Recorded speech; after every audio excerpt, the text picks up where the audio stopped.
Delgado.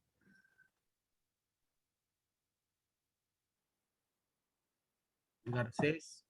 Buen día, ingeniero. Presente. Ok. González. Buenos días, presente. Buenos días.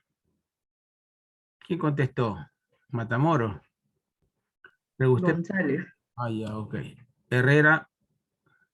Presente, ingeniero, muy buenos días. Buenos días. Jiménez. Buenos días, presente. Ok. Maruri.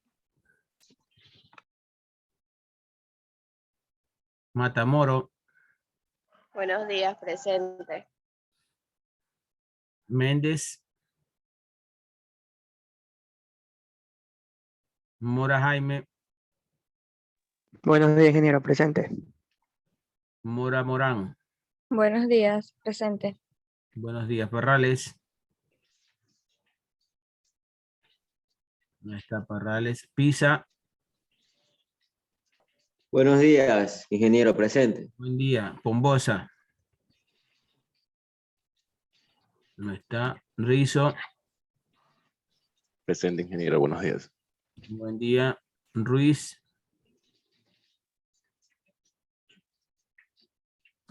Zambrano. Presente, ingeniero. Buenos días. Ya van quedando menos. 20 nomás. Van a terminar, ¿qué? 5. Ingeniero, buenos días. Delgado. Disculpe. Delgado. Listo. Bueno, siguiendo con lo nuestro. Estamos en metodología de investigación, ¿no? De accidentes laborales. En sí, es importante saber, básicamente, la palabra metodología significa seguir un proceso, ¿no? Porque hay varias maneras de investigarlo. Lo importante es aquí que con la información obtenida nos sirva para que ese accidente, si ya ocurrió, ya no vuelva a ocurrir, ¿no? Tomar las medidas correctivas y preventivas que sean necesarias. Aquí habíamos quedado en valoración de accidentes, metodología. Habíamos visto matriz de riesgos.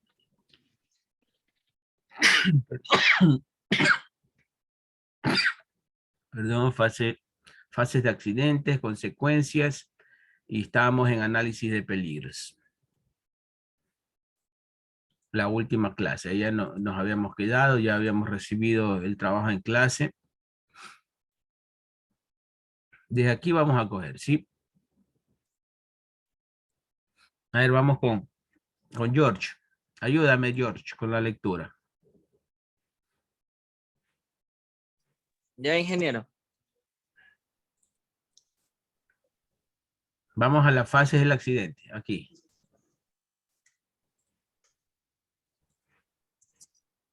Ya, listo. Fases de accidentes. Al accidentarse, la persona sufre una alteración de la que en apariencia es ella misma la causante, pero que no se produciría sin un medio que la facilitara, ya que el accidente supone una falta de previsión y si se tiene en cuenta que puede ocurrir, pudiera evitarse o al menos disminuir la gravedad de las consecuencias, de sus consecuencias. Primera fase, condiciones previas. Es el conjunto de elementos de las condiciones laborales que influyen sobre el estado funcional del trabajador, sobre su capacidad de trabajo, salud, desarrollo multifacético, actitud ante el trabajo y su efectividad. Segunda fase, materialización de los riesgos. En esta se hace efectiva la existencia de riesgos laborales, o lo que es lo mismo, la posibilidad que ocurran daños de la salud del trabajador o al valor real y efectivo de las cosas. Tercera fase, accidente. En esta se hace efectivo el accidente, producto o como consecuencia de la interacción de las fases anteriores. Cuarta fase, consecuencia. En la misma se ven los daños producidos por el accidente. Es en ella donde se producen los daños a la salud o las pérdidas materiales o al proceso. Listo. Entonces, aquí de todas estas, unas ya las conocemos, condiciones previas, a las cuales nosotros le llamamos, ¿cómo le llamamos a las condiciones previas? Riesgos. Riesgos, cierto. Factores Riesgos. Factores de riesgos. factores de riesgo son las condiciones previas. Las condiciones que dan como para que un accidente exista. Una escalera trizada, un piso mojado o con aceite. Esos son factores de riesgo, correcto. De todo esto, la etapa más calamitosa es, lamentablemente, las consecuencias. O sea, lo que sucede, no todo lo que se viene después de que el accidente ya ocurrió.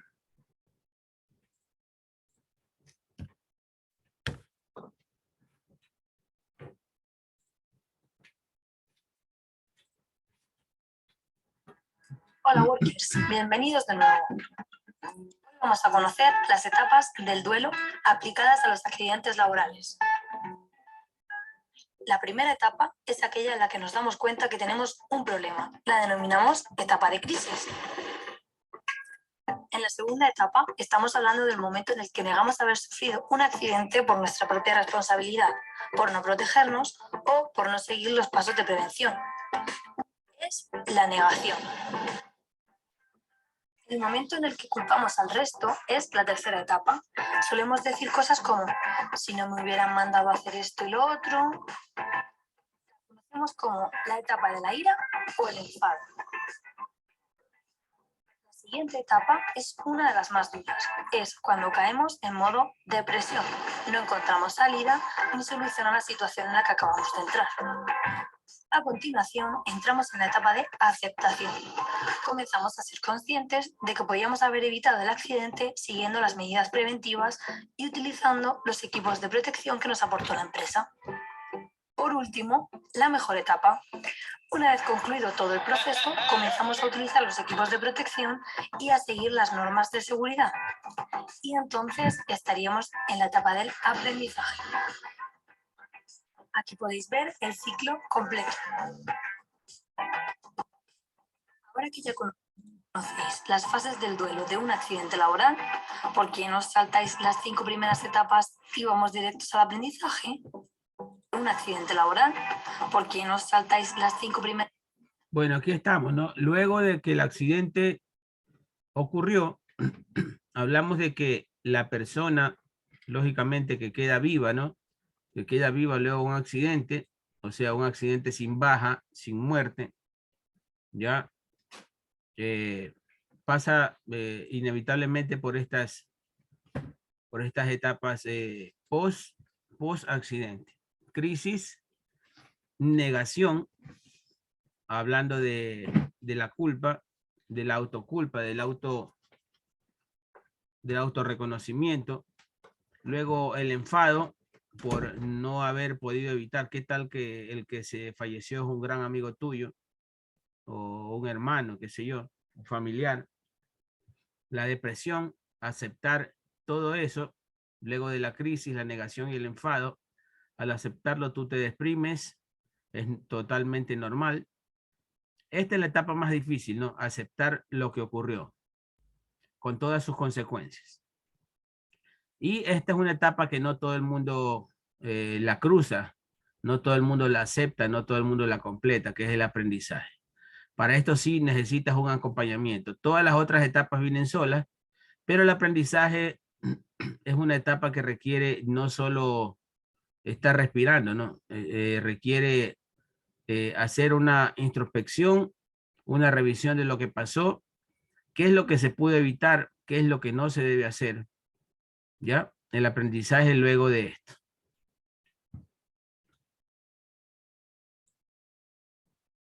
Seguimos, estábamos con George, creo. Sí, ingeniero. Análisis de peligros. Análisis de peligro.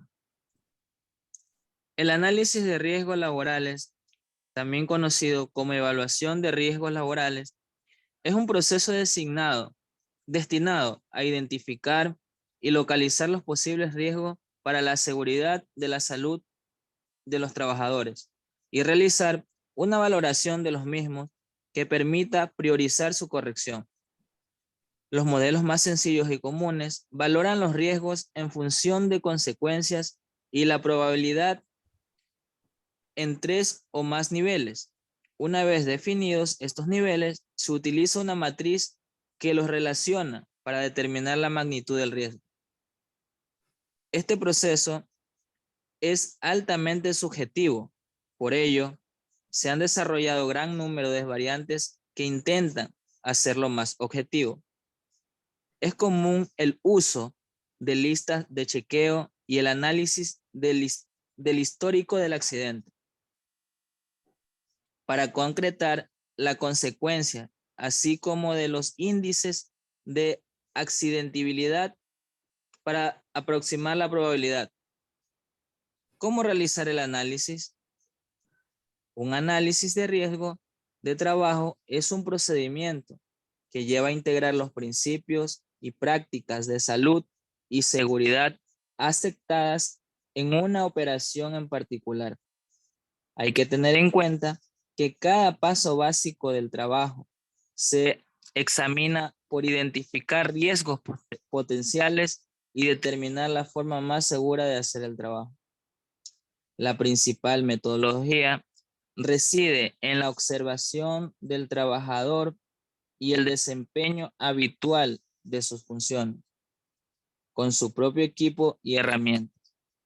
Este proceso de observación se lleva a cabo por el supervisor directo junto con un miembro del Comité de Seguridad y Salud Ocupacional. Listo, entonces, como ustedes van a ser las personas que van a llevar a cabo el proceso de observación, ¿ya? No van a ser los médicos ocupacionales, no van a ser posiblemente quien atienda la emergencia médica, ¿ya? No van a estar, bueno, si se da la oportunidad, tratar de aplicar primeros auxilios, en ese caso estarían en capacidad de aquello, pero principalmente uno de los roles más importantes que tiene que cumplir es, en este caso, el proceso de la investigación del accidente. Y se realiza principalmente mediante la observación y la entrevista, ¿no? Bueno, qué suerte, si es que ustedes no estuvieron en el momento y en el lugar del accidente, tocará preguntar, ¿no? A personas confiables de manera totalmente objetiva. ¿Por qué de manera totalmente objetiva? Porque puede ser que se haya accidentado un trabajador que venía incumpliendo ciertas normas, ¿no? De prevención. Y ya esto era conocido en la empresa, ¿no? Ese man nunca se pone las botas nuevas, viene siempre con las botas usadas, que ya tienen gastada su suela antideslizante, no se amarraba bien o no se aseguraba su casco, ¿ya? Cositas, detalles así, ¿no? Entonces, eso no puede ser un factor que defina un criterio, porque puede ser que en el momento del accidente sí lo estaba haciendo bien, ¿ya? Entonces, no hay que hablar por el pasado ni el futuro del trabajador, del comportamiento del trabajador. Hay que investigar in situ y ser totalmente objetivo. ¿Cuáles fueron las causas? ¿Qué es lo que ocurrió aquel día en ese lugar, en ese momento? ¿Ya? Para que los demás trabajadores se den cuenta de que si una persona no viene respetando las normas de prevención, las sugerencias para cuidar su propia vida, ¿ya? Y el día que sí los respetó, sufrió un accidente, los demás deben caer en cuenta o tomar en cuenta de que no se puede bajar la guardia, perder las nociones de seguridad, de autoprotección en ningún momento, ¿no? En ningún momento del día. Gracias, George. Déjame apoyarme en Albia.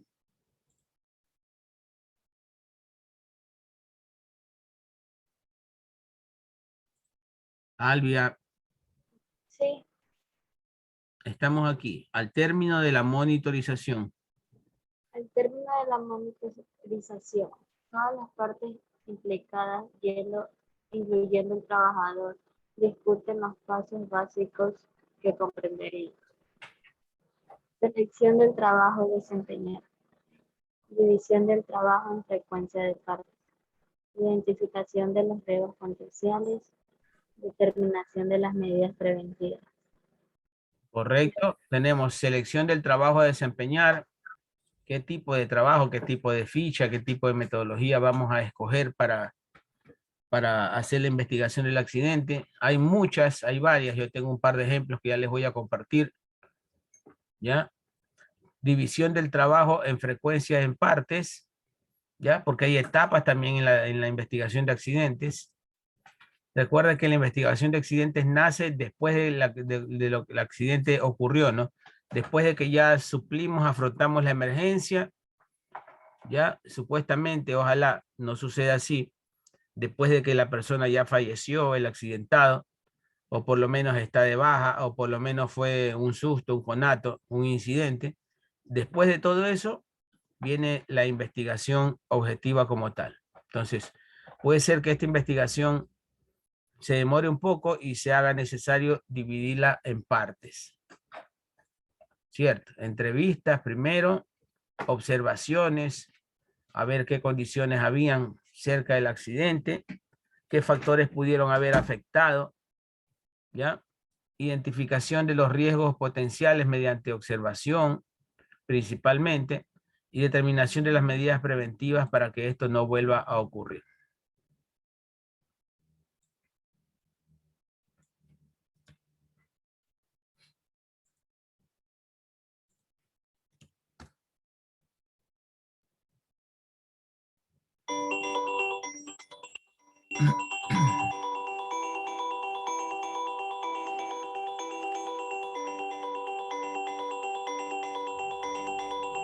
Los accidentes menores que se producen en las empresas merecen ser investigados porque al hacerlo se previene la ocurrencia de un evento grave. Un accidente no grave es aquel que pasa inadvertido, al que no se le da importancia o al que se atribuye a una circunstancia fortuita, una situación puntual y que por tanto no debería repetirse. Pero pensar de esa manera es un error que puede desembocar en consecuencias mayores. La ACH recomienda a las pymes prestar atención a estos incidentes. Un accidente menor es una alarma. En este sentido, la asociación propone a los dueños de pymes a que encarguen a uno de sus trabajadores que investigue estos eventos, aunque expresamente no haya una obligación para ello, pero es recomendable. Para efectuar esta investigación, las pymes disponen de la asesoría de ACH. Sin embargo, junto con la averiguación, es también muy importante introducir mejoras para que estos episodios menores no pasen a situaciones graves. La asociación entrega un formulario tipo simple para efectuar la investigación. Dicho documento interno de la pyme se convierte en un registro de accidentes no graves sobre los que se puede y se debe actuar. Este formulario, debidamente llenado cuando corresponda, es una evidencia del interés del empresario por prevenir accidentes. En el servicio virtual especializado, nuestro ACH Center, están los expertos dispuestos a ayudarle a completar el formulario si usted tiene alguna duda. En la primera parte se ingresan los datos del trabajador accidentado. Respecto del área, si se trata de una construcción, por ejemplo, en el área de carpintería. En la segunda parte es importante señalar la tarea que realizaba el trabajador al momento del accidente y el lugar específico. Para el caso de la construcción, en la mesa de cepillado, por ejemplo. Sobre las consecuencias, pudo haber sido un corte, un pequeño corte, una erosión, por ejemplo. En la tercera parte, análisis de peligros y causas del accidente, acción insegura, condición insegura. La primera se refiere al error de la persona, su responsabilidad. Y la segunda, la condición insegura, corresponde al ambiente de trabajo. Después, las causas. Si seguimos con el ejemplo del cepillado, ¿por qué ocurrió? ¿Cuál fue la causa principal? Por ejemplo, que el trabajador no estaba usando elementos de protección.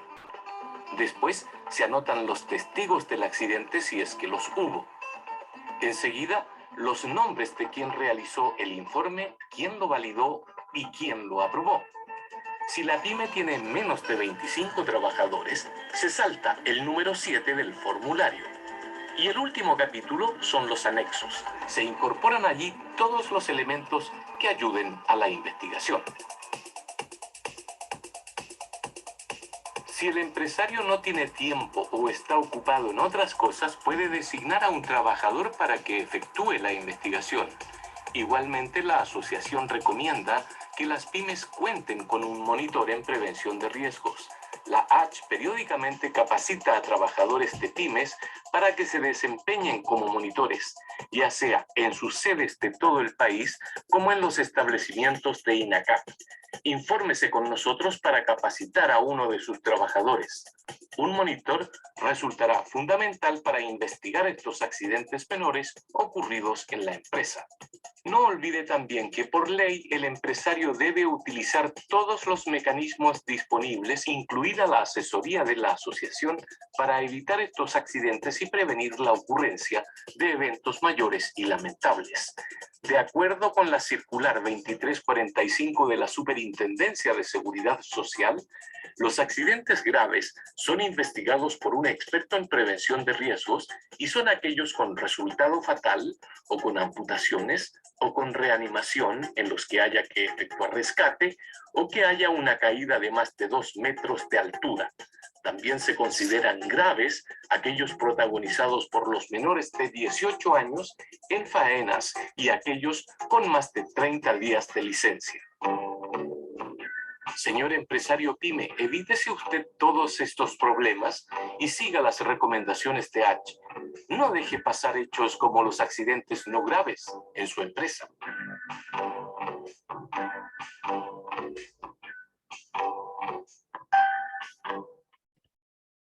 Bien, ahí queda entonces el link, muy importante. Investigación de accidentes, cómo y por qué realizarla. Vimos a breve rasgo una ficha, ¿no? Una ficha la cual la debe llenar la persona responsable del área. En todo caso, el coordinador de SSO puede ser. En otros casos de accidentes graves, el jefe del departamento, una persona con experiencia, ¿no? Ya, ducha en el caso, ¿no?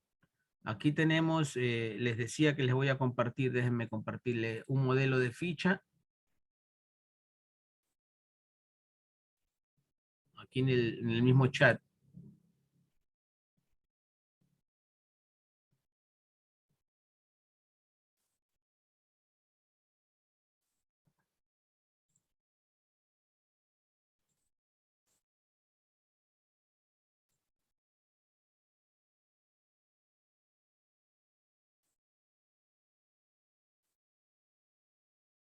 Ya, si vemos esa ficha, déjenme abrirla de una vez.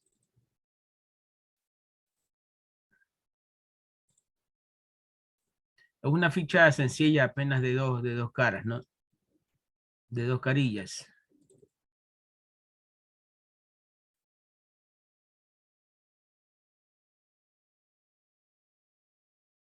En donde lo importante no es la cantidad de información, sino la objetividad de la misma.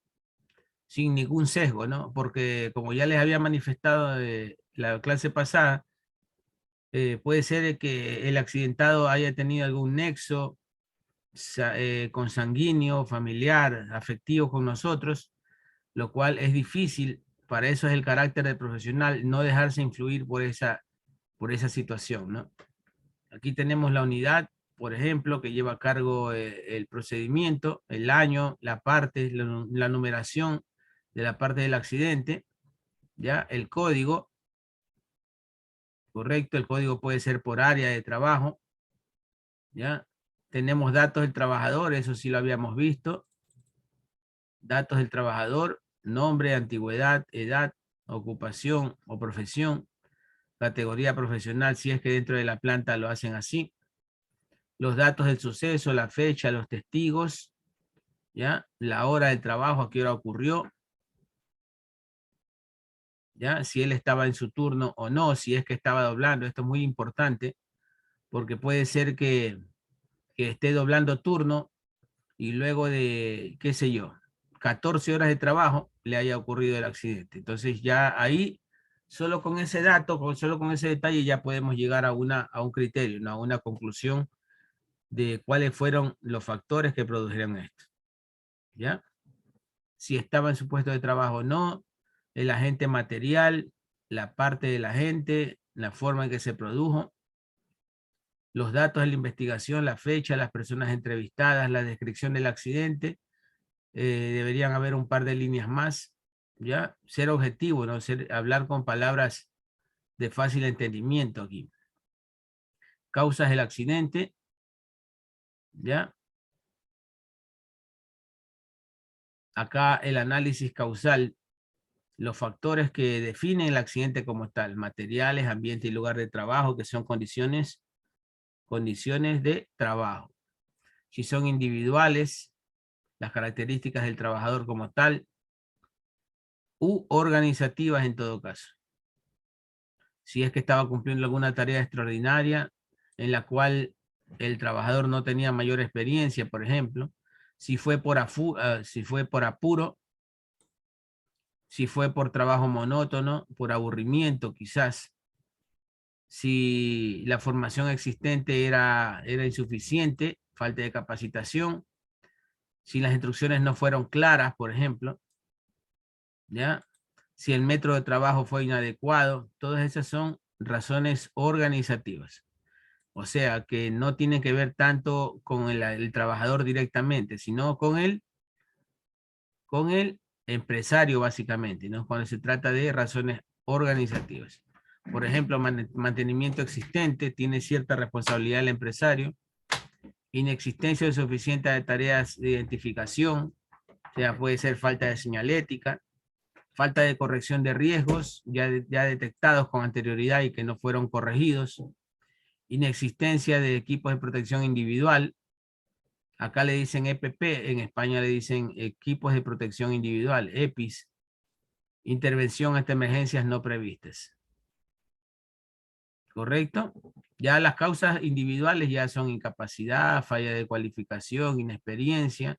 La inexperiencia o falta de cualificación, ¿por qué sería? Porque acá está la causa, ¿no? Deficiente capacitación puede ser. Incumplimiento de órdenes de trabajo, retirada o anulación de protecciones de parte de la persona, no utilización de equipos, eso sí, ¿no? Una cosa es que no utilice el equipo y otra cosa que no exista el equipo de protección. ¿Ya? Listo, entonces esta fichita nos sirve para concretar lo que son los datos de la investigación del accidente.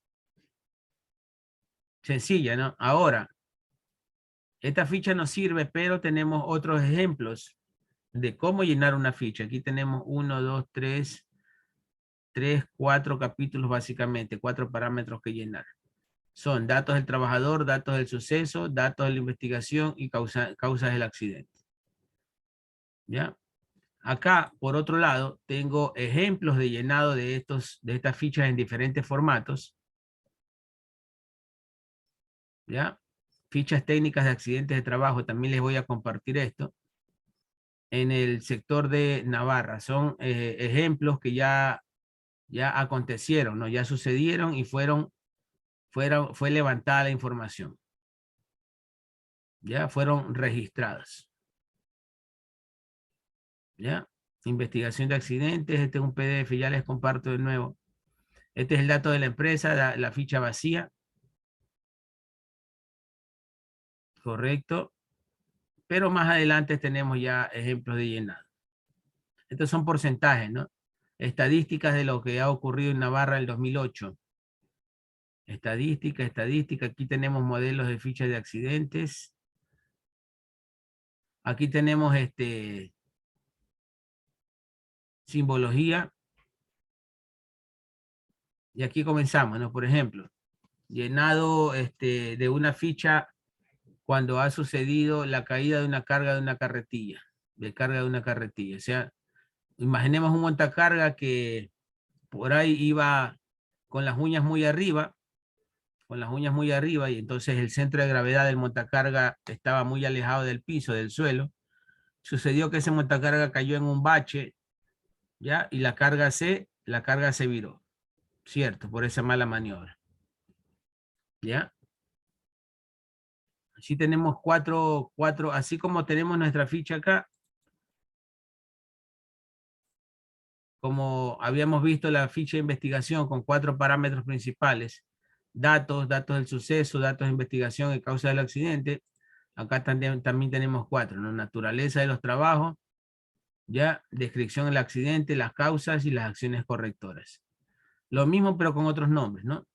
Aquí tenemos un ejemplo de explosión de un envase en spray, puede ser por alta temperatura, por haber pasado el tiempo de vida útil, qué sé yo, diferentes causas pueden haber sido. Aquí tenemos caída de una plataforma acoplada a una carretilla elevadora, ¿ya? O montacarga, la conocemos nosotros, ¿ya? Esta es la canastilla. Se acompaña de anexos, ¿no? Se acompaña de fotos. Vuelco de carretilla elevadora, aquí tenemos foto también, ¿ya? Desplome de fachada prefabricada de hormigón, otro tipo de accidente. Atrapamiento en una amasadora, aquí, ¿ya? Atrapamiento en un sinfín. Un sinfín es un instrumento que transporta, ¿no? Transporta materia de un punto a otro, puede ser, qué sé yo, arroz, trigo, cebada, ¿ya? Ya me llama si alcanzo ahí. Atrapamiento en descompactadora, se acompaña de fotos también. Miren, una escalera, el uso de una escalera no reglamentaria, ¿ya? Atrapamiento en cinta transportadora, un transportador. Caída desde escalera manual, correcto. Vea, si el trabajo era acá arriba en este punto, se nota que la escalera no era lo suficientemente larga para llegar con facilidad a ese lugar. ¿Ya?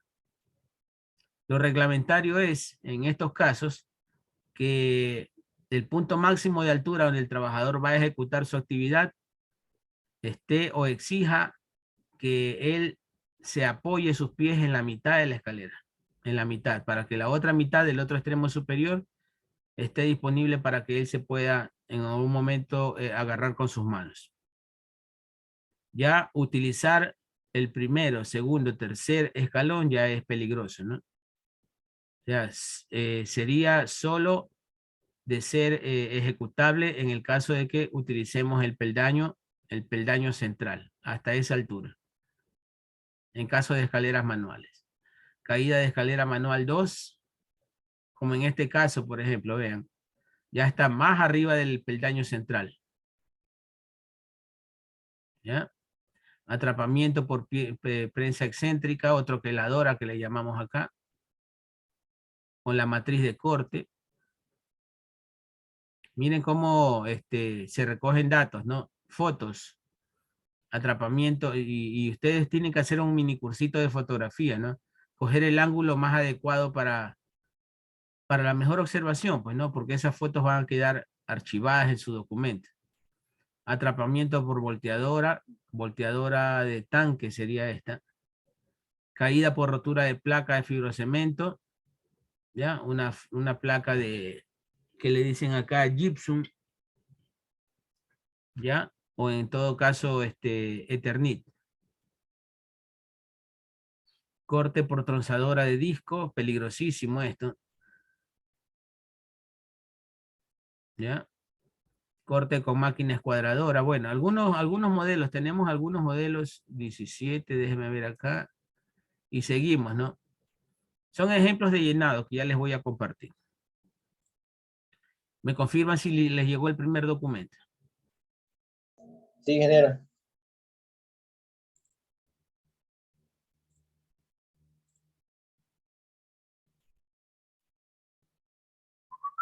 Y ahí,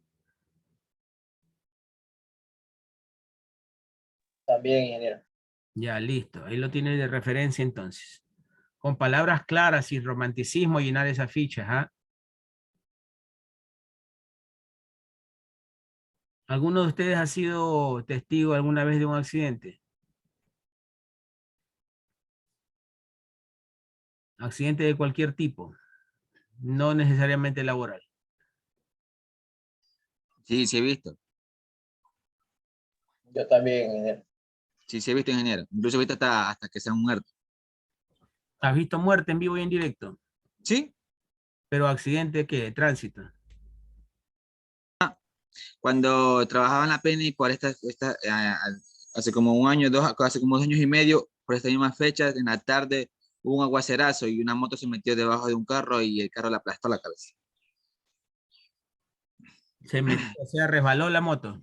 Sí, por lo que estaba, no sé si eran las llantas lisas, pero la moto como el carro venía de frente, entonces la moto como iba a gran velocidad, se le fueron los frenos y se metió al otro carril y se le metió debajo de las llantas del otro carro. Y con todo le aplastó la cabeza la llanta. Ahí está, pues la alta velocidad más la lluvia, ya pues Ujú. un factor de riesgo ahí, pues. Sí, fue feo porque, ¿cómo que se Factores llama? de riesgo fueron algunos, ¿no? Por lo que veo. Lluvia. No necesariamente cuando llueve, de ley va a ocurrir un accidente. Es un factor, sí, preponderante, pero por otro lado, la norma de prevención te dicta a los conductores profesionales. No sé quién de ustedes tenga licencia aquí profesional, pero cuando yo por lo menos hice los cursos de la C y la E, se explica que cuando recién comienza a llover, y peor si el aguacero es suave, una pequeña llovizna, resulta de que el desgaste de las llantas, el mismo caucho de las llantas, porque las llantas se desgastan, ¿no? Cuando friccionan con el pavimento, ¿cierto? ¿Ya? Por eso es que ustedes las calles las ven así que primero las enlucen, cuando las hacen de cemento, las enlucen y después les hacen unas rayas transversales. ¿Sí han visto? ¿Sí han visto los albañiles cuando le hacen rayas transversales? Y eso no es por gusto, ¿no? Uno se puede decir, mejor hubieran dejado lisito eso. Pero no, pues ocurre que esas rayas transversales, ¿ya? Ese tramado transversal resulta que da mejor agarre, ¿no? En caso de frenado de emergencia, ¿ya? Como les decía, el desgaste de las llantas, ese caucho que queda pulverizado, ¿dónde creen ustedes que va? Se va con el viento, queda ahí mismo. ¿Dónde se va? Queda ahí mismo, ¿cierto? Queda impregnado en el cemento, impregnado en el pavimento, en el asfalto, ¿ya? ¿Qué ocurre cuando recién comienza a llover y el agua que cae no es suficiente como para lavar todo ese caucho pulverizado que queda ahí? Se pone resbaloso el pavimento de la carretera. Correcto, se pone resbaloso porque este caucho en unión con el agua que no es suficiente para lavarlo completamente, ¿ya? Causa un factor agravante, ¿no? Que es la pérdida de adherencia. A eso, súmale no tanto la alta velocidad, porque es normal que cuando está lloviendo, tú bajes por precaución la velocidad. Es totalmente normal, porque no es lo mismo ver a través de un parabrisas seco que uno mojado, por ejemplo, ¿ya? Otro de los factores sería, en este caso de la moto, la impericia, ¿no? La impericia, llantas lisas, el casco se le mojó y tenía una mala visión, porque el casco también se puede empañar, ¿no? Así como se empaña el parabrisas, también se puede empañar la visión, el visor del casco.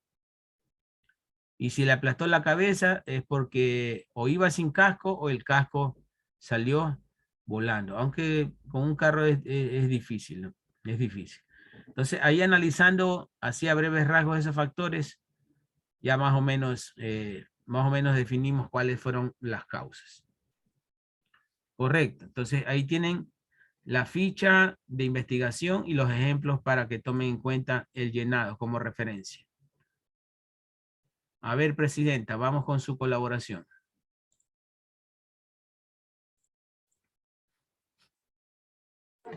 Buenos días. Buenos días.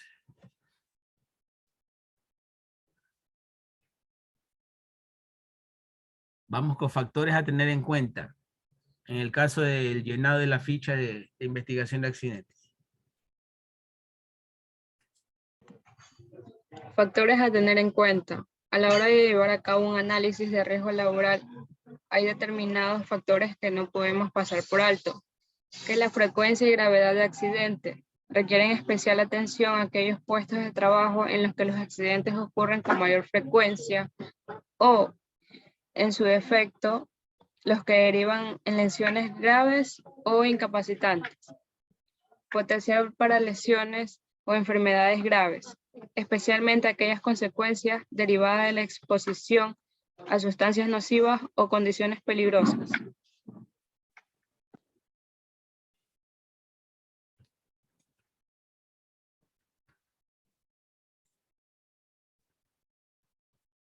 Seguimos acá, puestos de trabajo. Puestos de trabajo recientemente establecidos o modificados son especialmente susceptibles de riesgos debido a la falta de experiencia. Trabajos poco desempeñados. El nivel de riesgo puede no ser evidente o anticipado debido a la falta de rodaje. Sigo. Sí. Elementos de riesgo potencial. Las siguientes son los elementos de riesgo que habría que intentar evitar en la medida de lo posible. Exposición de temperatura demasiado alta o baja. Es habitual tanto en trabajos al aire libre como en oficinas con aire acondicionado. Exceso de ruido o vibración. Inestabilidad de ciertos objetos. Exceso o ausencia de iluminación. Condiciones atmosféricas, esencialmente en empleos al aire libre. Existencia de radiación nociva. Contacto con sustancias peligrosas o contaminantes. Existencia de gases, polvos o vapores en el aire. Condiciones de la maquinaria o equipo empleado. Condiciones generales de las infraestructuras. Correcto. ¿Ya? Aquí tenemos los elementos, las principales causas, ¿no?, que se suelen ocurrir durante los accidentes laborales. Gracias. Déjeme ver con quién.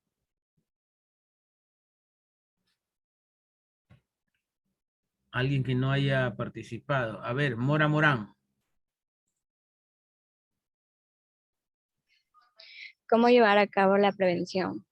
Las medidas preventivas se llevan a cabo realizando 4 pasos. Eliminar el riesgo. Para ello podemos modificar el proceso existente, emplear sustancias menos peligrosas o nocivas, mejorar las condiciones ambientales, iluminación, temperatura, ruido, etc. Y sustituir los elementos de equipo deteriorados. Contener el riesgo. En el caso de que no poder eliminar el riesgo, se puede tratar de prevenir empleando dispositivos de seguridad, tales como cierres.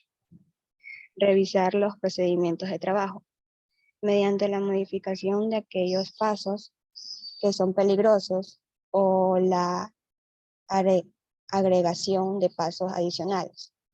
Reducir la exposición es habitual, por ejemplo, la modificación de la maquinaria para que requiera menos mantenimientos.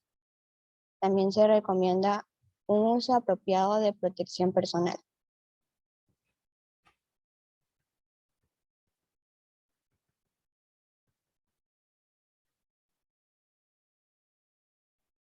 Siga. Asimismo, se recomienda revisar con especial atención las instalaciones, las máquinas, los equipos, las herramientas y los productos empleados, el entorno del lugar de trabajo, la información del personal y las pautas de comportamiento a la hora de realizar las tareas y la adecuación de las medidas preventivas y de los controles existentes. Ya, aquí vamos a la evaluación de riesgos. Esto ya supuestamente lo están viendo en otra materia, ¿no? ¿Ya vieron ustedes alguna matriz de evaluación de riesgos? Pregunto. Estamos viendo, pero siento con el ingeniero Alcíbar, pero en parte nada más.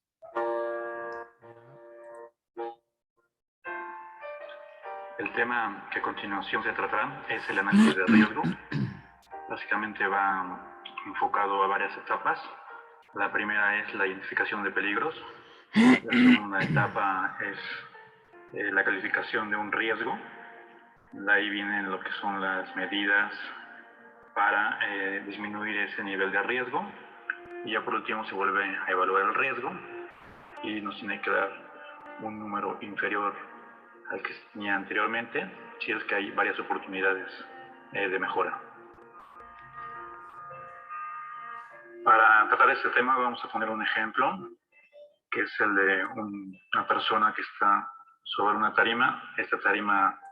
¿Qué observan aquí? A ver, ¿qué factores de riesgo hay? La persona está ciego mecánico. No está la persona agarrada a alguna línea de vida para poder estar a esa altura. O sea, se ve que está sin guantes. ¿Ya? Y está sin guantes. No tiene los EPP necesarios. No tiene los EPP necesarios. Exacto. Ya. ¿Qué más? ¿Está correcto? Está incorrecto porque esa maquinaria no sirve para eso. Está incorrecto también. La maquinaria, el montacarga lo podemos usar. Lo podemos usar. Lo que no está bien es que no use una canastilla que tenga barandas de seguridad. ¿Ya? Que no tenga línea de vida, que no tenga equipos de protección individual. ¿Ya? También el riesgo de altura, pues, se puede caer. Riesgo de altura, correcto. Yo he visto que usan escaleras y usan como un tipo arnés que lo ajustan con el poste y entre la cintura de ellos. La línea de vida. Eso es para el caso de los electricistas, sí. Sí, pero para cambiar una fotocélula, que es lo que él está haciendo ahí, ya, no necesariamente va a tener contacto con algún conductor energizado, ¿no? Vemos ahí que hay un cable tensor, que no hay líneas de corriente de medio ni bajo voltaje, sino que arriba, solo arriba se ve la línea de alta tensión acá, que es una sola línea. Si han visto ustedes en los postes que nos conectamos nosotros, hay 3 líneas, ¿cierto? 3 líneas por lo general.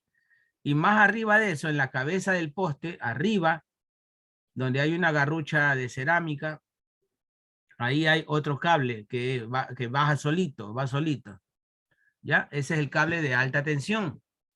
El cable de alta tensión es el que llega al transformador y ya del transformador salen las 3 líneas, que son las 2 líneas de corriente y el neutro.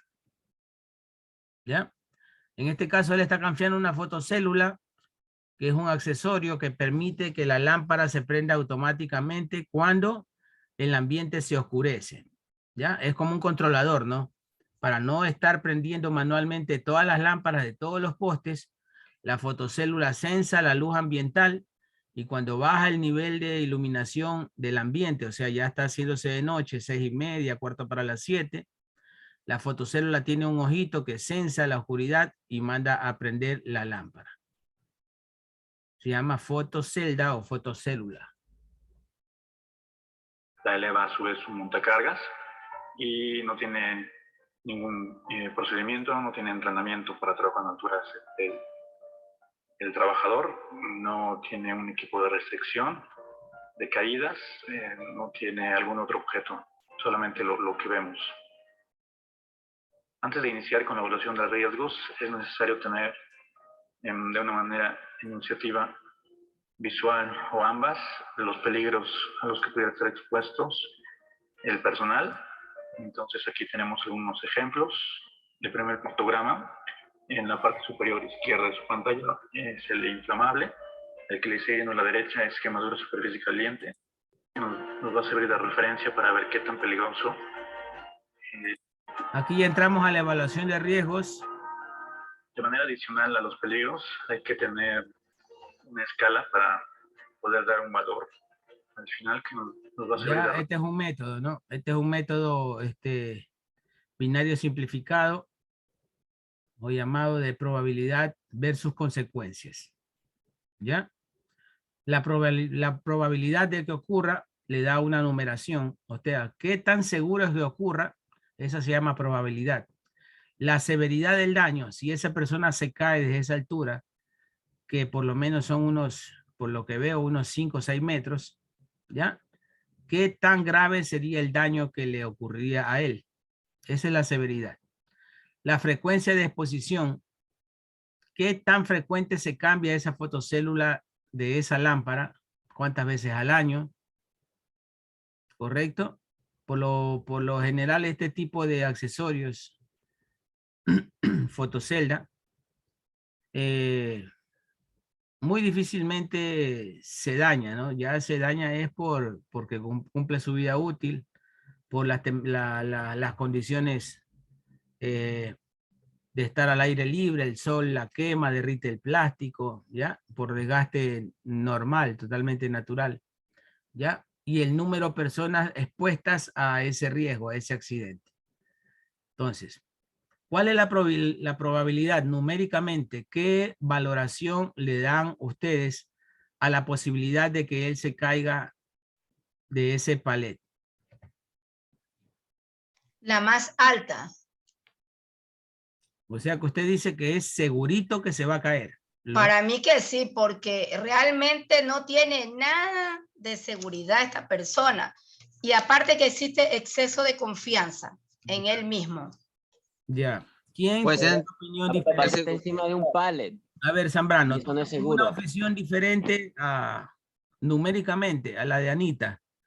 Tú también dices que seguro se va a caer, o sea, lo das por firmado. Ya estás comprando, mejor dicho. No. O sea, está entre que pueda como que no pueda ya. Ya, pero tenemos valores numéricos, desde 0,5 hasta 15. ¿Qué valor numérico le darías a la probabilidad de que él se caiga? Puede ser 1, puede ser. 1. Sí. El 10. Es improbable pero puede ocurrir. Ajá. Seguro. Miren ustedes que estamos hablando de la misma clase, de estudiantes que estudian la misma carrera, pero las opiniones son bastante diferentes. Pueden ser 5. Puede ser un 8. Para Anita, que es muy seguro que se va a caer, da 15. Y para Zambrano es improbable, pero pudiera ocurrir. ¿Quién tiene otra opinión diferente? Puede ser 5, ingeniero. Una casualidad. 8 yo le daría. 5. Ya, vea, 3 personas con 3 opiniones diferentes. De esto hablamos cuando el análisis es subjetivo.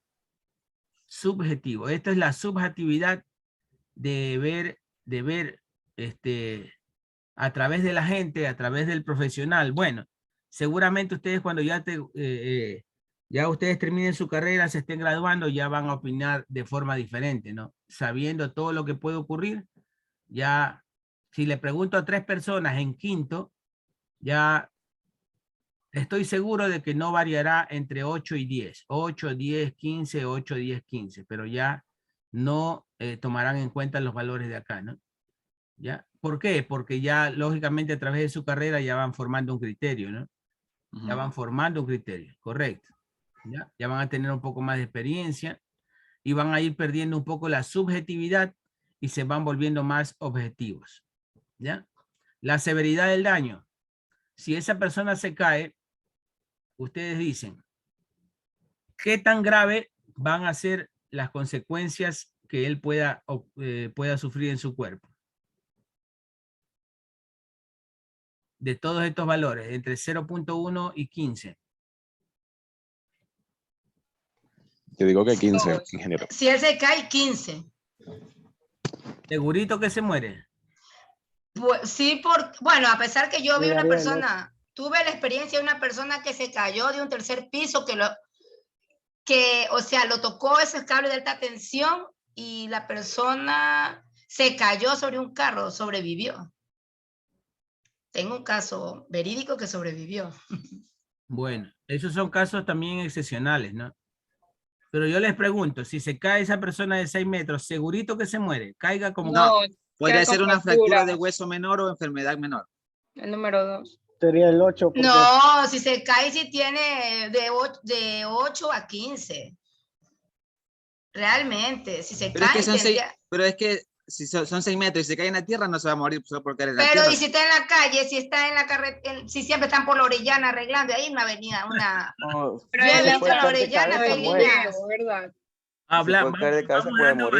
Vamos dando valores numéricos, porque casos y cosas se pueden dar, pero aquí estamos tratando de analizar numéricamente cada uno de los criterios. ¿Qué valor le darían? ¿Le darían 4, 8 o 15? 8. 8, correcto. 8 también le haría yo, 8. Me parece un valor, porque no podemos asegurar la muerte, ¿no? 8. No podemos asegurar la muerte. Ese gordito que está ahí, así como yo, puede estar rebotando un poco, ¿cierto? Caer de lado, ¿cierto? Ya, como es medio acolchonadito, no podemos asegurar, bueno, si cae de cabeza ya es otra historia, ¿cierto? Pero no es seguro tampoco que caiga de cabeza. Por eso es que este tipo de investigaciones es subjetiva. Cuando tú dices que, o cuando se trata de respuestas no seguras, no inexactas, no es como decir 2 más 2 es 4, ¿ya? Eso es objetivo. Lo subjetivo es lo que permite la opinión variada de diferentes puntos de vista, ¿ya? Entonces, acá quedamos acá decía Anita de que segurito se va a caer, y luego Anita también dijo que segurito se va a morir. O sea, con Anita no hay paro ninguno. Pobrecita esos trabajadores que van a estar bajo el ojo de Anita en el futuro. Máster, un arquitecto se cayó de un piso nomás al otro y se desnucó y se mató. Un arquitecto del techo, de una segunda planta. Ya, correcto. Bueno, que el arquitecto no tiene... Y tenía todos los implementos de seguridad y se cayó y se desnucó. Ves que la habilidad en el trabajo como tal no es la misma entre un arquitecto y un electricista de altura, pues, Anita. Bueno, vamos, seguimos con el tercer parámetro. Frecuencia de exposición.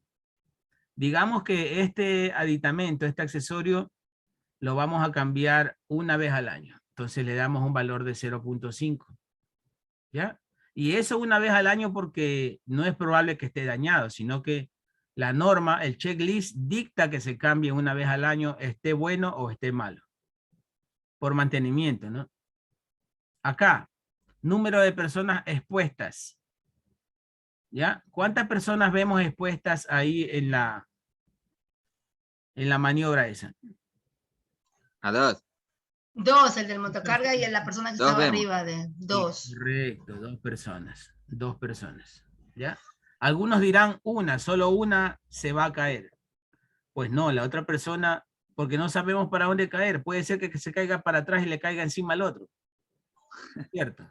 Entonces es 2 personas. Entonces, sumando esos valores, dijimos que en la primera columna de probabilidad es 10, más 8, más 0.5, van 18.5, más 1, 19.5. Con este valor obtenido, ya nosotros ya podemos otorgar un valor numérico a esa actividad, a esa acto inseguro como tal. Referencia para ver qué tan peligroso es un proceso y o actividad. Aquí tenemos igual un ejemplo. Seguimos una tabla de calificación que está poniendo. Es decir, de cada columna tomo un número y voy a multiplicar al final esos 4 números. Y por consiguiente, al final voy a tener una tabla. Disculpe, multiplicar. Que es la que vemos a continuación. En donde me va a decir si el riesgo es bajo, medio, alto o muy alto. Si multiplicamos esos 4 números. Vamos nosotros a nuestra multiplicadera. Vamos a la calcu. Teníamos el valor de, ¿cuál era nuestro valor? 10 por 8 por medio. 0.5 por... Claro, por 1, por 8, 10 por 8. 10 por 8. Por punto 5. Por punto 5. Por 1. Por 1. 40, ¿no? Tenemos el valor 40, correcto. Máster 10, así, a ver, 10 por 8 por punto 5. Claro, 10 por 8, 80. Por 0.5, que es la mitad, 40. 40 por 1, 40. Correcto. ¿Ya? Acá tenemos nosotros la tabla de valoración y nos dice que cuando el riesgo de que ocurra es menor a 50, menor o igual a 50, aquí dice, el riesgo dice que es bajo. Dice, evaluar los controles para asegurar que el riesgo está controlado. ¿Ya? Eso es para el punto de vista de algunos, pero recuerden, si este análisis numérico lo hacía Anita, ¿ya? Anita decía 15 por 15, como Anita es una buena prevencionista y le gusta hacer gastar plata a la empresa, esa fotocédula la cambiaba mensualmente. Entonces, 15 por 15. No la cambiaba mensual. Sí sé que esas sí duran, máster. Sí sé que duran el año. Estoy poniendo un ejemplo. No. No la estoy acusando. Estoy poniendo solo un ejemplo. 15 por 15 por 1 y por 1. ¿Ya? Entonces, ese valor ya pasaría de 40 a 4. 225. Correcto. 15 por 15 por 1 por 1. 225. Vean la diferencia de la subjetividad entre 40 y 225, en donde 225 ya nos otorga un valor que dice que entre 150 y 600 ya el riesgo es urgente. El equipo multidisciplinario que genere un plan de acción para controlar. Correcto. Pero ustedes, de todas estas actividades, viendo lo que ocurría en ese momento, ¿qué actividad o qué acción tomarían ustedes como prevencionistas de estas 4 de aquí, de diferentes colores? ¿Qué harían? ¿Evaluar los controles para asegurar que el riesgo está controlado? ¿Ya? ¿Lo declaran relativamente urgente? ¿Lo declaran urgente mediante un equipo multidisciplinario o mandan a detener de inmediato la actividad? Máster, yo, mi criterio, mandaría detener la actividad ese momento. Si yo estoy ahí y estoy mirando, yo los detengo. Correcto, Anita, correcto. Para que vean entonces que el criterio también se vuelve subjetivo cuando no va completamente acompañado con la valoración numérica que tenemos. Como Anita tiene un sentido de prevención alto y no se dejó llevar por los números, dice, vamos a detener esa actividad. Y está correcto. Y no es por hostigamiento, ¿no? No es por hacerle perder plata a la empresa. ¿Ya? Sino por prevención, por el sentido de la peligrosidad. Hay una práctica que se hace muy común para diferenciar el sentido del peligro, ¿ya? O la percepción del peligro en diferentes personas. Imagínense ustedes que hacemos un concursito, compramos 3 globos de esos fiesteros, cogemos 3 personas y le decimos, le vamos a dar $20 al ganador. ¿Cuál va a ser el ganador? El que infle el globo lo más rápido y lo más grande posible. ¿Ya? Pregunto, ¿quién ganará ese concurso? ¿Cuál de los 3? El que infle más grande el globo y el que más rápido lo haga. Pues. ¿Ya? Pero ¿quién ganará? Depende de la persona. El que tenga la probabilidad de la persona que puede inflar más rápido, que tenga la certeza de los pulmones, que esté bien con los pulmones ahí en eso.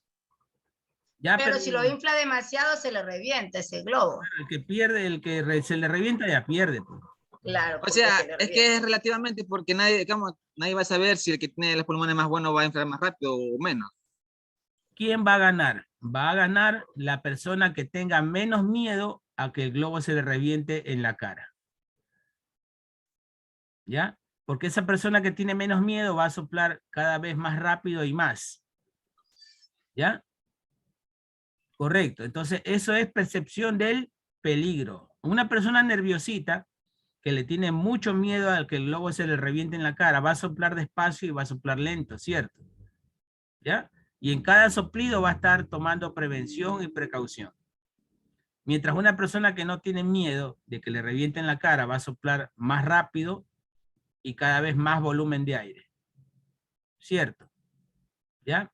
El hecho de adivinar en qué momento, de parar en el momento justo antes de que se le reviente ya es otra historia. Eso ya entra hasta un poco la suerte, ¿no? Pero la experiencia también incluye ahí. El saber que al tocar la superficie de un globo sepa más o menos censar el grado de estiramiento máximo de ese látex, de ese caucho. Hasta eso es la experiencia, ¿no? Pero hasta eso, mientras están soplando, lo hará más rápido quien tenga menos miedo, quien tenga una percepción del peligro bastante baja. ¿Ya? Ese es el menos nervioso, ¿no? El más avesado, como quien dice. El que tenga una percepción de peligro baja. El que tiene una percepción de peligro alta es el nerviosito, ¿no? El cauteloso, el que sí tiene miedo que le reviente ese globo en la cara. Correcto. Entonces, aquí estamos viendo de que Anita tiene una percepción de peligro alta y de prevención alta también. Y no es porque a ella le vaya a ocurrir algo, sino que ella se vuelve empática con la persona que está ahí arriba, poniendo su vida en peligro, ¿cierto? Y está tomando una buena decisión de parar, de mandar a detener esa actividad. Ahora, Anita, lógicamente, detener esa actividad implica prender el montacarga, ¿ya? Y cuando prende un montacarga, ¿qué hace? Vibra, ¿cierto? Vibra. Y esa vibración ¿podría qué? Hacer caer a la persona si todavía no he paralizado la obra. Claro. Desbalancear el palé, ¿cierto? Claro, y la persona se cae porque no tenía ninguna medida de seguridad. El punto de gravedad y de equilibrio de esa persona no es el correcto. Déjenme poner la foto aquí. Ya, miren, si el montacarga puede estar apagado y el punto de gravedad de equilibrio, entonces este peso está desalineado con respecto al centro de carga del montacarga, ¿cierto? Lo más correcto sería de que este centro de gravedad estuviera alineado verticalmente con el centro del montacarga, o sea, tirar la columna o el castillo para atrás. ¿Ya? Pero al ocurrir eso, el piso va a quedar desnivelado para el trabajador. ¿Cierto? Entonces aquí se ve también la física que ya vimos nosotros, ¿no? ¿Qué ocurre? Que el peso grande del montacarga mantiene a este castillo alineado y que el trabajador que pesa menos no vire al montacarga. Eso es lógico, ¿no? ¿Ya? Entonces, ¿qué puede ocurrir? Párame esa obra ahí. El hombre, ok, jefe, prende el montacarga y con la vibración el hombre se vino abajo. ¿Ya? Miren ustedes cómo se dan las cosas que a pesar de haber tomado una buena decisión de mandar a parar y cuando para es necesario que el hombre baje de ahí, ¿ya? También puede ocurrir un accidente a pesar de haber tomado buenas decisiones. ¿Listo? Estamos acá. De las 4 columnas tengo las siguientes riesgos. Si tú trabajas con un nivel de riesgo que calificaste en 600, en cualquier momento puede pasar una fatalidad. Continuamos, ya que tenemos las reglas claras. De ahí lo que prosigue es ver la actividad tal cual y empezar a ver qué es lo que tiene, qué es lo que no se tiene y también ocupar las tablas que vimos atrás. Para este ejemplo vamos a evaluar solamente el peligro de caída. Aquí nosotros le damos un valor. Aquí vemos que se le otorga valor de 15, 15, 4 y 1. 15 para probabilidad. Sí. Todos. Y nos da un valor de 900, que de acuerdo a nuestra escala es elaborar una canastilla para elevar a las personas. Entonces, ¿cuáles serían las acciones a tomar bajo este valor de 900? Capacitar al trabajador para el trabajo en alturas, porque no tiene arnés, porque no tiene línea de vida, ¿ya? Eso se ve nomás hacia los ojímetros. Delimitar el área sobre la cual se va a trabajar, cinta o cadena y postes móviles. elaborar el procedimiento de trabajo en alturas, pero más que eso es el sentido común, ¿no? El hombre sabía, no, corre demasiado riesgo. Solicitar y llenar autorización por escrito del trabajo en alturas, canastilla, esto sí es la más importante, la canastilla,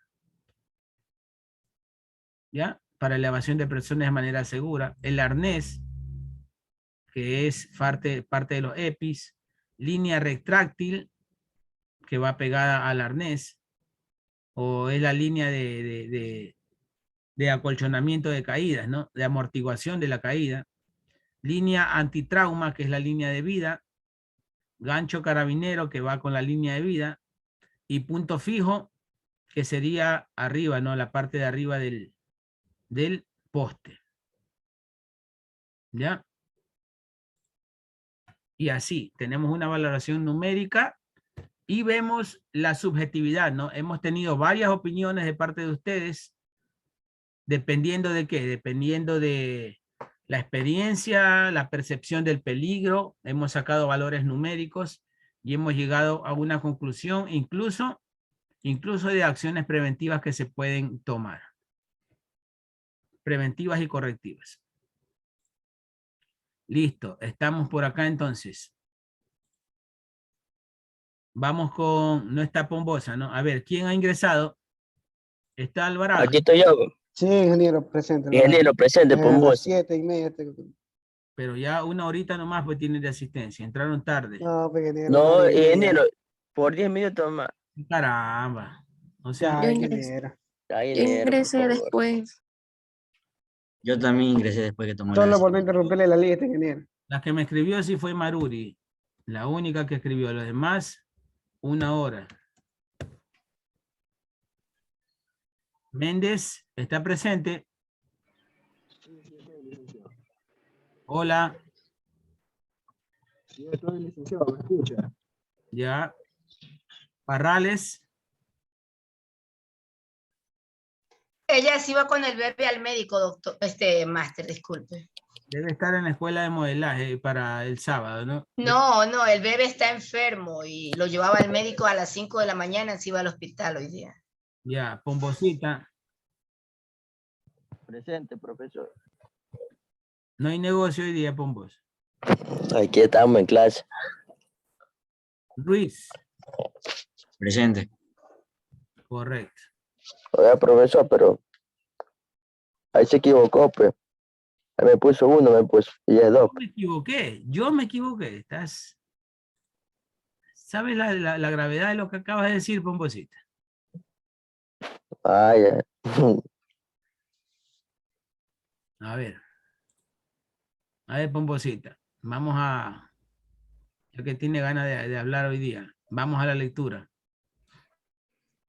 Técnicas activas. Son aquellas técnicas de seguridad que planifican la prevención antes de que se produzca el accidente.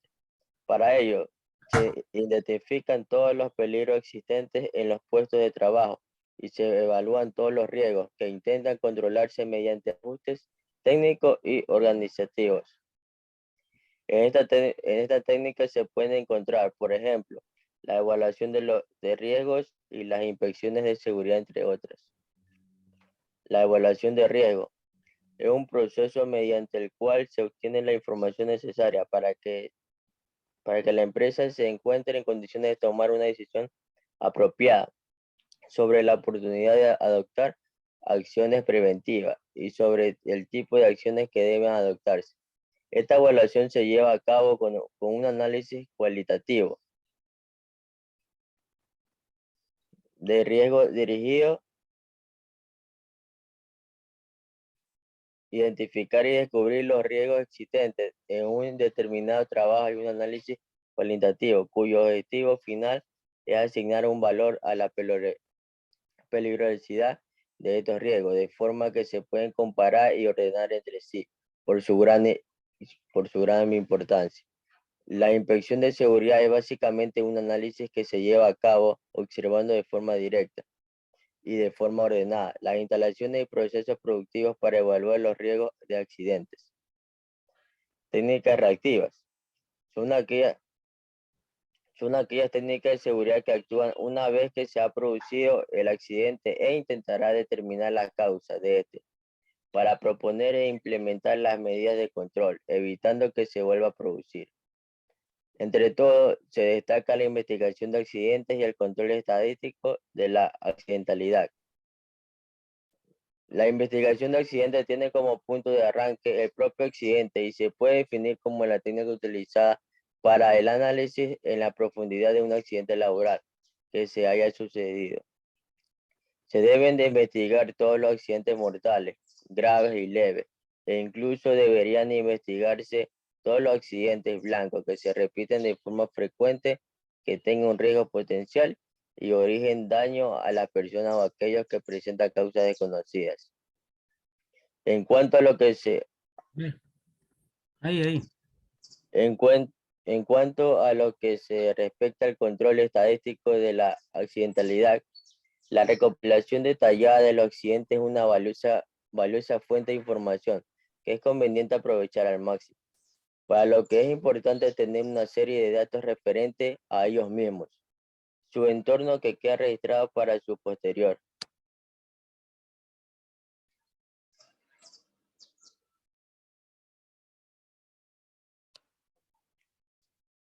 Para su posterior, análisis estadístico, que sirve para conocer la accidentalidad y sus circunstancias de forma comparativa entre secciones, empresas o sectores productivos. Técnicas complementarias. Las técnicas de seguridad complementarias se encuentran constituidas por las normas y señalización. El gerente de seguridad deberá planificar todas las actuaciones preventivas necesarias que eliminen las consecuencias negativas que pueden poner en riesgo la seguridad y la salud de los empleados. Esto se puede llevar a cabo realizando dos técnicas de seguridad, como pueden ser las técnicas de prevención, las técnicas de protección. Ya, vamos a ver la diferencia entre las dos, ¿no? Técnicas de prevención y técnicas de protección.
Es sin audio.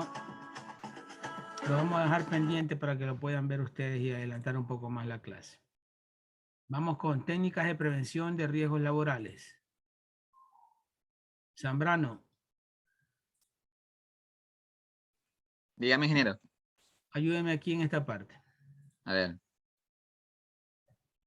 Dice, las técnicas de prevención de riesgos laborales son las que se encuentran encaminadas a actuar de forma directa sobre todos los riesgos, antes de que se materialicen y puedan producir daños en la salud de los trabajadores. Son técnicas de tipo activo, cumplen con la obligatoriedad de actuar sobre el riesgo, ya que actúan sobre la probabilidad y frecuencia de riesgo, en menor medida sobre las consecuencias del mismo. Las actuaciones preventivas en una organización pueden ser de tipo material o relacionadas con la formación de los trabajadores. El principal problema que presentan las actuaciones preventivas de tipo material es el enorme campo de actuación y la extraordinaria complejidad y diversidad. Las condiciones materiales que el mundo laboral ofrece hoy en día establecen unos límites entre las técnicas, que estas técnicas o disciplinas preventivas son la seguridad en el trabajo, la higiene industrial o la higiene laboral. Seguridad en el trabajo es la disciplina que estudia los riesgos y las condiciones materiales que se relacionan con el trabajo. Pueden afectar de forma directa o indirecta a la integridad física de los empleados. Se ocupa del estudio de las condiciones de seguridad de los lugares de trabajo, la adecuación de maquinarias y los equipos, la electricidad o los incendios, entre otras variables. La higiene industrial o higiene laboral está considerada como aquella disciplina preventiva cuyo objetivo fundamental es identificar, evaluar y controlar las concentraciones de los diferentes contaminantes. Pueden ser de carácter físico, químico o biológico. Pueden estar presentes en diferentes puestos de trabajo y pueden producir determinadas alteraciones en la salud de los empleados y generar enfermedades profesionales.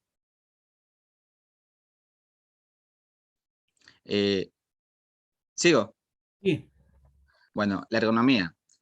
La ergonomía trata de la adecuación entre las diferentes capacitaciones de las personas y las exigencias de las capacidades demandadas por las tareas del trabajo llevada a cabo.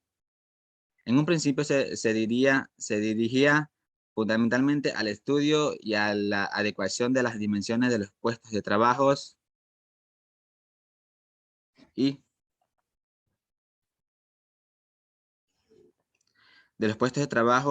los esfuerzos y los movimientos requeridos por las tareas. Con el tiempo se incluyeron otros aspectos, como era el del medio ambiente, dentro del cual se incluían, entre otros, la iluminación, la temperatura, la humedad y los niveles de ruido. Para resumir, la prevención actúa sobre el motivo causante y la protección actúa sobre el trabajador.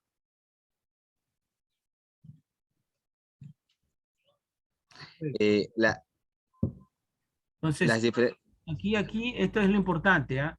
La prevención actúa sobre el motivo causante o sobre la fuente, se le dice, y la protección actúa sobre el trabajador. O sea, todo lo que son equipos de protección, individuales, protección, prevención es todo lo que se hace antes de llenar al trabajador de equipos de protección, ¿no? Lógicamente, lo que no se pueda ya anular en la misma fuente, o sea, lo que no se pueda prevenir, ya no queda más que brindar protección al trabajador.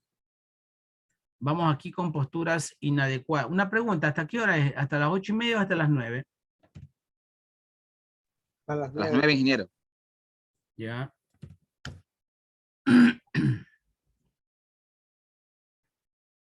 Posturas inadecuadas. Aquellas lesiones que afectan a la espalda, cuello o extremidades superiores son problemas frecuentes de salud en la población trabajadora. ¿Te encuentras entre ellos? La salud postural supone tener una postura correcta al estar de pie, sentado, acostado, agachado o al coger peso. En el caso de que nuestro cuerpo pase a una posición que rebase los límites naturales de nuestras articulaciones, se trataría de posturas forzadas que pueden pasarnos factura. De igual manera, las posturas mantenidas fijas en el tiempo son dañinas, por lo que es necesario cambiar de postura con frecuencia. ¿Cómo aplicarlo en el trabajo? Una mala postura puede alterar nuestra actividad laboral, disminuir la productividad o incluso causar bajas por enfermedad. Las estadísticas indican que el 80% de la población padecerá algún trastorno de columna a lo largo de su vida. Es necesario, por tanto, cuidar y aplicar buenos hábitos en nuestra empresa. Hemos de ajustar nuestro puesto de trabajo a nuestras características y protegernos de lesiones, corrigiendo posturas incorrectas, realizando estiramientos y procurando mantener una vida activa. Un hábito postural correcto en los trabajadores supone para la empresa una disminución del absentismo y rotación de los trabajadores y mejoras notables en la productividad global. ¿Y qué podemos hacer en casa? Una correcta higiene postural debe ser aprendida desde niño para futuros adultos concienciados con su práctica diaria. recibir una buena educación postural desde la infancia, practicar deporte y evitar la sobrecarga en los bolsos y las mochilas evitará dolores y lesiones de espalda a largo plazo. Observa y corrige tu postura en tu día a día y apuesta por una mejor calidad de vida para ti y para tu entorno. Listo.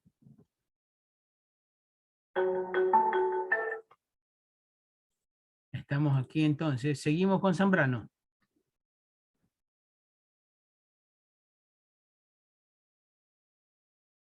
Zambrano. Dígame, ingeniero. Sigo. Claro. A ver. Las diferentes técnicas de prevención de riesgo son propias a cada situación o actividad laboral, tales como estas. Punto 1. Contra incendios, trabajos en alturas, posturas inadecuadas, productos químicos y explosivos, ruidos y vibraciones y manipulación de cargas. Ya, esos son los diferentes aspectos que se dan en las técnicas de prevención. Gracias, Zambrano. Déjenme ver a quién, alguien que esté contestando esa encuesta, lo quiero pescar. Me dejan votar la clase, ¿no? A ver, Méndez. Así de Judas son. Así son de Judas. Méndez.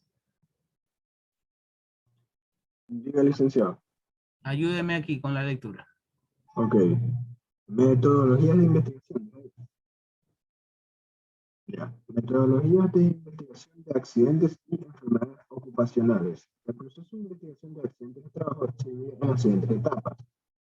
Recogida de información. La recogida de información incluye testimonios, huellas, indicios y evidencias para la descripción del accidente y el análisis de las causas que lo han originado. Implica realizar la investigación del accidente siempre in situ, evitar la búsqueda de responsabilidades, aceptar solamente hechos probados, recoger hechos concretos y objetivos, no hacer interpretaciones personales.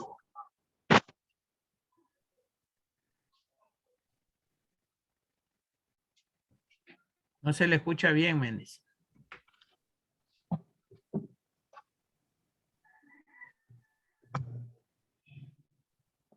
Habíamos quedado en no hacer interpretaciones personales. Vamos a ver. Metodologías de investigación de accidentes y enfermedades ocupacionales.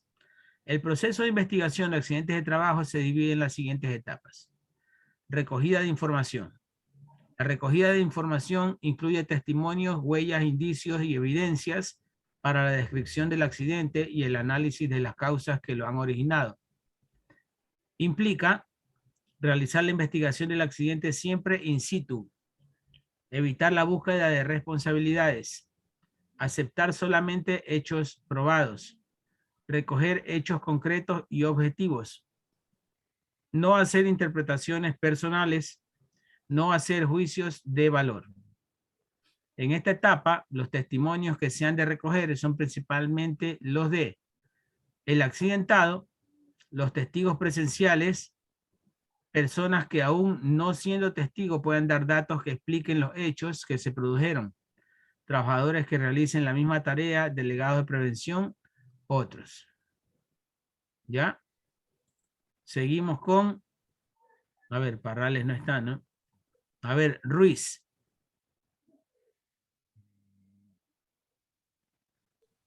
Ruiz. Sí. Esta recogida de información se realiza por entrevistas personales, preferentemente individual. Debe haber una presentación del investigador e indicación de los objetivos de la entrevista. El investigador ha de intentar crear un clima de confianza, debe ser claro y respetuoso en todo momento y hablar pausado. Con gestos amables, no debe culpabilizar ni engañar. Hay que ser consciente de las condiciones del entrevistado, sea o no el accidentado. Puede estar afectado emocionalmente por lo sucedido e implicar consecuencias para su futuro o el de su familia. También puede mostrar temor a sanciones o represalias para el accidentado y otros compañeros. Correcto. Análisis documental. Durante el análisis documental hay que prestar atención a la evaluación de riesgo, formación e información del trabajador, vigilancia de salud, Determinación de las causas. Normalmente un accidente se debe a varias causas concatenadas. Es necesidad de identificar las causas principales. Solamente se aceptan las que proceden de hechos probables. En la determinación hay que contemplar factores personales, individuales, materiales y agentes, medios técnicos, organización del trabajo, gestión de la prevención. Definición de medidas preventivas. Las medidas preventivas han de ser concretas, ordenadas por prioridad y secuencia lógica. El informe de investigación de accidentes debe ser sencillo, concreto y claro. Este documento ha de contener la identificación del accidentado, luego donde se produce el accidente, agente material causante, descripción del proceso productivo relativo al accidente, descripción del accidente, lista de causas y propuestas de medidas concretas. Correcto. Entonces aquí vemos nosotros qué debe haber en el informe. ¿Qué debe haber en el informe? Ya vimos, ¿no? En el informe debe haber ¿qué? 4 parámetros principales. Datos del trabajador, datos del suceso, datos de la investigación y las causas del accidente. Ahora, las medidas correctoras ya son como quien dice un plus, ¿no? Como bien dice acá. El lugar donde se produjo, el agente material causante, la descripción del proceso, ¿ya? La descripción del accidente, la lista de causas. Listas de causas es lo que tenemos acá, ¿cierto? Acá abajo. Esta es la lista de causas. ¿Ya? Y propuesta de medidas correctoras, que este es el plus del cual hablábamos. ¿Ya?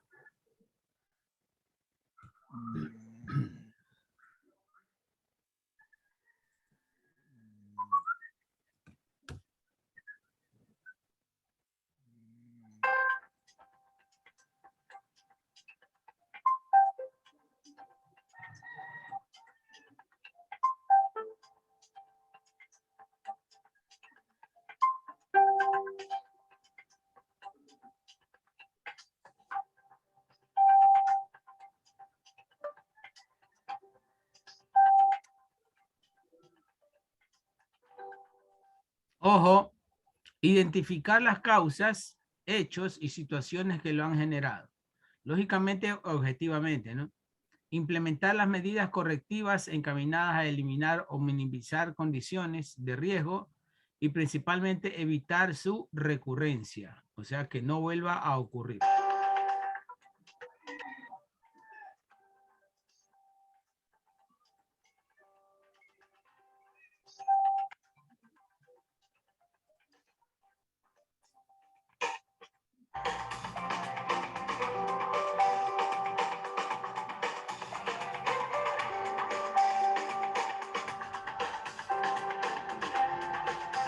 Mire que aquí lo hace más largo, ¿no? Aquí ya no parte solo de recopilar información, sino que parte de dónde. Como prevencionista y capacitado en dar primeros auxilios, ¿ya? También podemos controlar la situación y atender a los accidentados. Luego de recopilar los datos, hay que analizarlos y determinar el conjunto de causas. Eso ya lo vimos en la lista de causas de la ficha. Proponer medidas preventivas como prevencionistas. Ejecutar los planes de acción propuestos, ¿correcto? Verificar la efectividad, o sea, si bajaron los índices de accidentabilidad y estandarizar y divulgar la información a todos los interesados. Estandarizar quiere decir ya dejar establecida la ficha que vamos a utilizar a largo plazo, ¿no?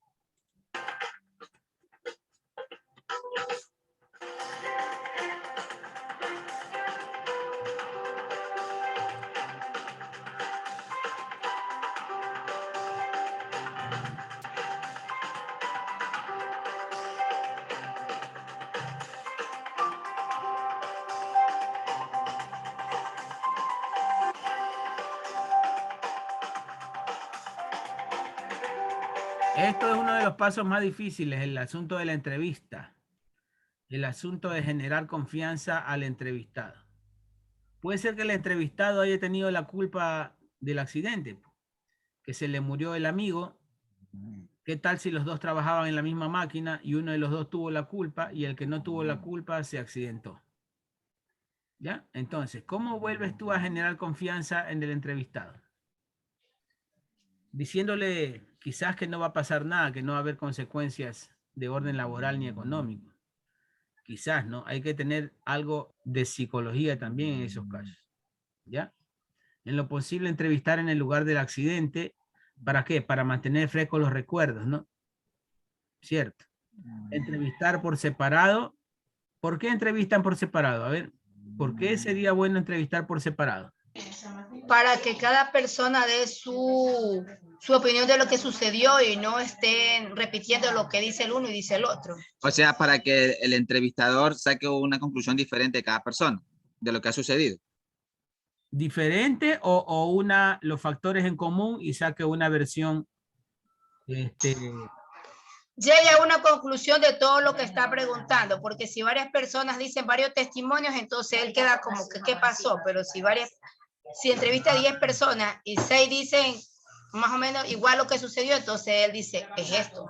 Él saca una conclusión. Claro, correcto. La entrevista por separado para comparar en todo caso lo que dicen y sacar los puntos en común, ¿no? Y la mayoría te dice, ¿qué tal? Entrevistas a 4 y 3 te dicen que ocurrió de esta manera, entonces seguramente ocurrió de esa manera. ¿Ya? Realizar... Aunque aunque no le parezca, eso sí suele suceder en muchas empresas. Claro que sí. Realizar preguntas abiertas, no conducentes. Preguntas abiertas quiere decir no preguntar si ocurrió esto o ocurrió aquello, sino que dejar que la gente hable, ¿no? ¿Ya? Eso es preguntas abiertas. No influenciar el testimonio, repetir el relato al entrevistado, terminar cada entrevista en forma positiva.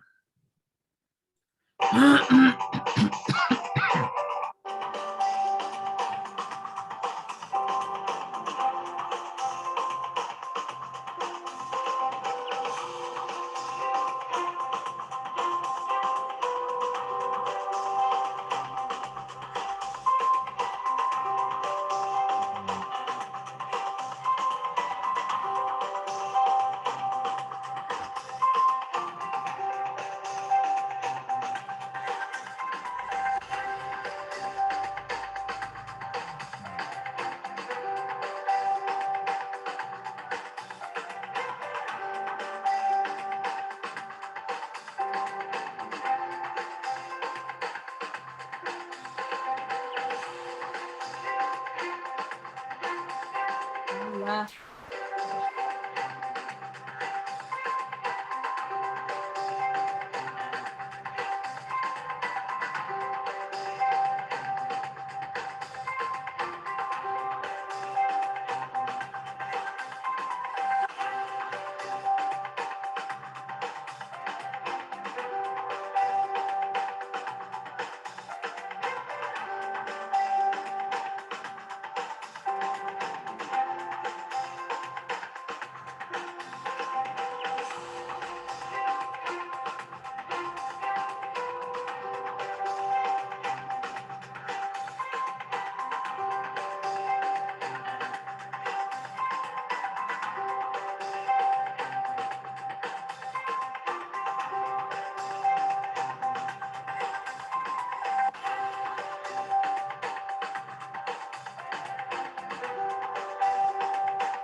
Aquí en la ejecución de planes de acción propuestos ya vamos a la aplicación, ¿no?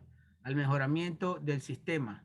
Si ya ocurrió el accidente y nosotros somos prevencionistas, ya vemos que el trabajador no usó los EPPs, de que las condiciones no se mejoraron, las condiciones, los factores de riesgo siempre existieron. Eso ya es pasado, ¿no? No lo podemos ya evitar, no lo podemos prevenir, hay que corregirlo. Entonces, el hecho de corregir es mejorar nuestro sistema de planes de acción.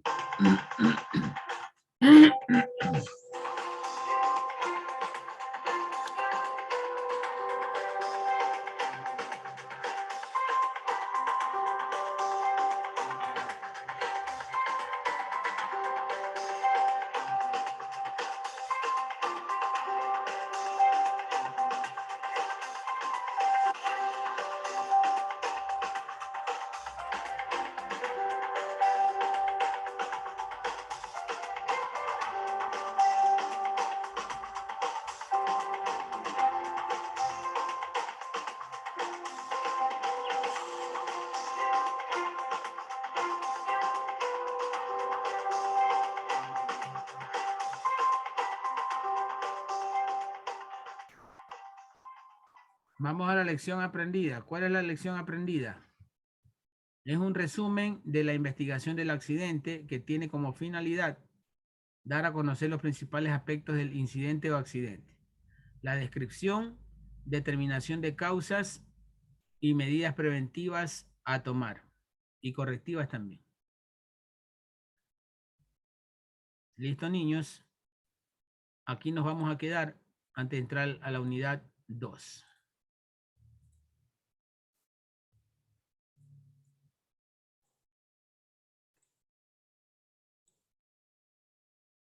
¿Ya?